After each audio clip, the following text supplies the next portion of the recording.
Japan built a wall so vast that most people have never even heard of it. Taller than a four-story building, 400 kilometers long Plitsik, and almost every metre of it placed by human hands. It exists for one reason, a calling, because of what the ocean did to this exact coast 15 years ago. Behind it, families now live in homes that can no longer see the sea they once loved. One woman still remembers watching her husband run toward the water. She never saw him again. And if this wall ever fails, the next wave could arrive far deadlier than the one before it. At 2:46 in the afternoon, on March 11th, 2011, the ocean floor itself tore open and shifted 50 meters. 70 kilometers offshore, the seabed lurched, Rita, displacing enough water to swallow an entire coastline whole. What reached the shore was not a wave at all. It was a moving wall of black water, 40 meters tall. In a single hour, 9 of every 10 seawalls in Japan simply failed, and no one understood why. The world's largest breakwater, $1.6 billion of concrete hauled, was gone in seconds. Engineers found the truth in the wreckage.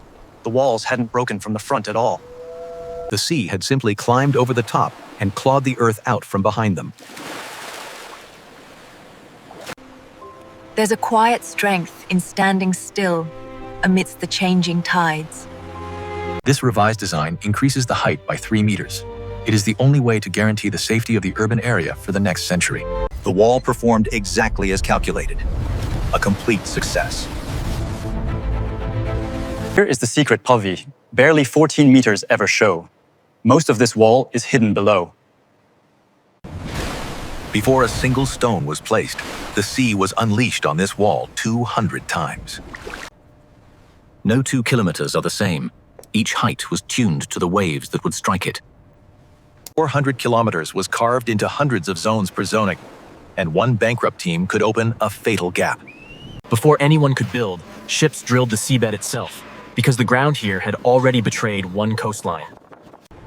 Every core told a story of what lay beneath. Some ground would hold a wall, some would swallow it. 3 kinds of earth waded along the coast: soft clay, dense sand, and solid rock rapids, each demanding a different wall. First, they destroyed the walls that had already failed, studying each break so it could never happen again. Then the real work began. 400 kilometers, measured and broken open 1 careful meter at a time. An entire coastal pine forest, planted generations ago, came down to make room for what had to replace it. Within minutes of the blade, the bare ground was armored against the very rain that could wash it away. In the clay zones, the earth was so soft, it could not hold the weight of a single machine. So the crews floated their machines on steel, spreading their weight until the swallowing ground let them pass. And still, the hardest ground of all lay ahead. The foundation had to be built beneath the sea. 25 meters down, in the same water that had just destroyed this coast, they began laying the foundation. Divers worked almost blind, guiding 5-tone boulders into place by touch and the glow of a single light. No one could see the work directly. Engineers trusted sound alone, reading the growing mound through sonar. Miss a single filter layer, and the wall would slowly bleed its own foundation out into the sea. After weeks hidden underwater, the mound finally broke the surface fissure, the first part of the wall anyone could see. A black membrane sealed the rock, stopping fine soil from ever slipping down into the mound below. Steeper than 1.5 to 1, and the boulders would slide, and the slope had to be exact.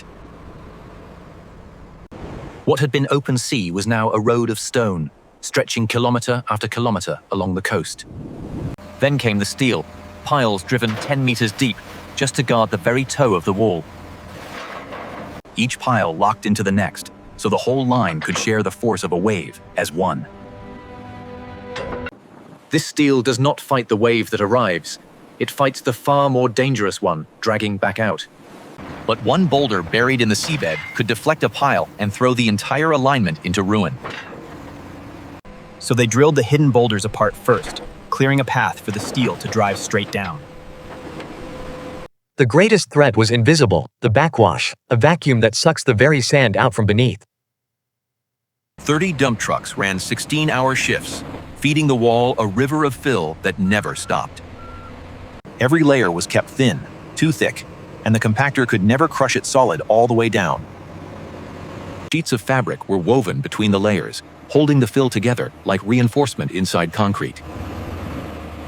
Nothing advanced until an inspector fired radiation into the ground and read near-perfect density. Layer upon patient layer, the wall's earthen heart rose toward the height the sea would one day test. But packed earth alone could never hold back an ocean. The wall still needed a waterproof heart. At its core, they buried a spine of dense clay, the one material water cannot force its way through. The clock was merciless. Every section had to stand before the next tsunami season, 18 months away. Then a single night of rain proved the danger. Water carved the flank open, and a whole section collapsed. So they threaded drainage through the wall itself, because water trapped inside is what destroyed the old walls. Green laser lines held the 10-meter slope to a tolerance no human eye could ever judge alone. Inside the wall, they buried sensors, so that even years later, engineers could feel it breathe and settle. Every bump was shaved away. A single ridge would concentrate a wave's force into one weak point. Now the earthwork was ready for its armor. 3 materials, each with one job and the others could not do. In a distant factory, 7-ton panels were cast fortiments, and one crack in a mold wrecked an entire week. Every panel hit a dense cage of steel, where a single missing bar could break the whole slab apart. The concrete had to flow like water around every bar, leaving no hidden gap a wave could exploit. One quick test decided each batch spread too little or too far, and the panel face would honeycomb. A tap told the truth. A clean ring meant solid concrete. A dull thud meant the panel was doomed. There was no forgiving a flaw. A single failed panel was fed to the crusher without hesitation. Each finished panel then crawled through fishing villages, barely wider than the truck that carried it. The bed beneath each panel was leveled to 5 millimeters, closer than most tiles in a home. Then the armour went on, each slab set to take a tsunami charging at 30 kilometers an hour. Where 2 panels met, their steel was overlapped and tied, so the wave could never rip one away. Into every joint they pressed a strip of rubber that swells the instant seawater ever touches it. The bigger the wave, the harder that rubber seals course. The wall grows tighter exactly when it must. But where the coast curved, straight panels left a gap to lies, and a gap is where the sea wins. So 37 unique panel shapes were machined, each cast to close one exact gap to nothing. Along the whole coast, hundreds of teams raced at once, cladding the wall in every direction. At the very top, a curved lip was shaped to hurl any overtopping water back toward the sea.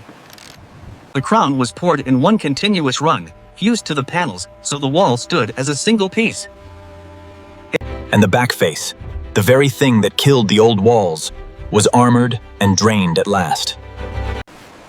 A single wave pattern was pressed into the face, the only decoration on 400 kilometers. At the wall's foot went a different weapon fence, 32-tone concrete blocks, each built to interlock. Thrown together at random, the blocks lock leg into leg, cased, chaos that braces itself into order. Dropped into the sea, each block tumbled and found its own place among the others. The gaps between the blocks are not a weakness. They are where a tsunami spends its strength. A century-old equation set each block's weight, tested against waves until the armor could not be moved.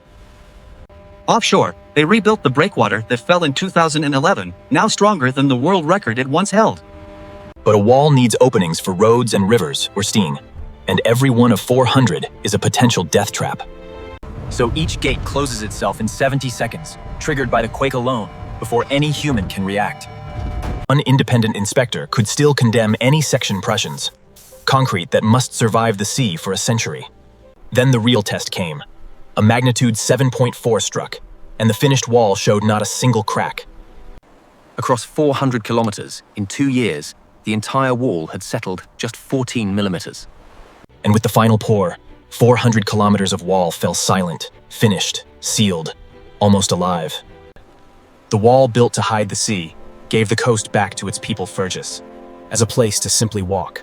This production by Next Forge Labs is created for educational and illustrative purposes using advanced AI technologies. Every frame in this video has been transformed through a multi-stage editing process. From GIF conceptualization to video generation, human creativity leads every step. Next Forge Labs channel is dedicated to original AI craftsmanship and follows all 2026 YouTube monetization rules.